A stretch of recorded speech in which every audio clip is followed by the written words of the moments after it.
ایران کی پاسداران اسلامی انقلاب کے مطابق اس نے عراق کے علاقے کردستان اور شام کے شمالی حصے میں ڈرونز اور بیلسٹک میزائلوں سے حملوں میں داعش کے ٹھکانوں اور اپنے خلاف جاسوسی کرنے والے ٹھکانوں کو نشانہ بنایا ہے۔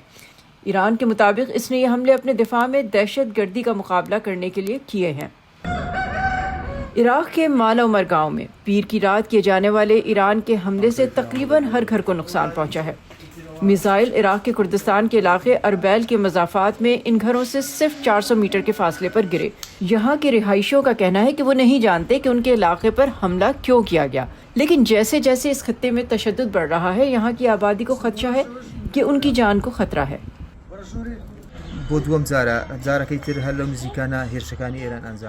پہلے بھی یہاں ایرانی حملے ہوئے ہیں، لیکن وہ ہم سے بہت دور تھے۔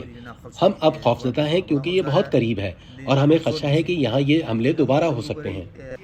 عراقی حکام کا کہنا ہے کہ ایرانی دعوے کے برعکس حملوں کے اہداف میں عسکریت پسندوں یا غیر ملکی انٹیلیجنس کے کوئی ٹھکانے شامل نہیں تھے۔ اس کارروائی میں 4 افراد ہلاک اور کم از کم 6 زخمی ہوئے۔ ایران کا کہنا ہے کہ اس نے اس ماہ کے شروع میں کرمان شہر میں ہونے والے بم حملے کے جواب میں، جس میں تقریباً 100 افراد ہلاک ہوئے تھے، شام میں داعش کے اہداف کو بھی نشانہ بنایا۔ دی ایسوسیٹڈ پریس کے مطابق شام میں مقامی حکام کا کہنا ہے کہ ایک خالی طبی کلینک اس حملے میں نشانہ بنا۔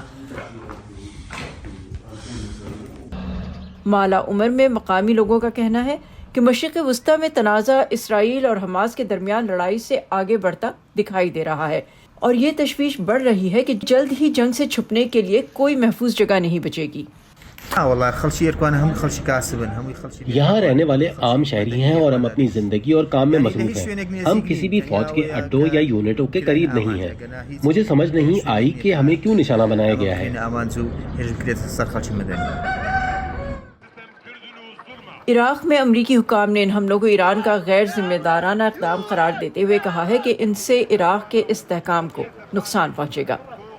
حیدر مرڈوک کے ساتھ صبا شاہ خان، وائس آف امریکہ۔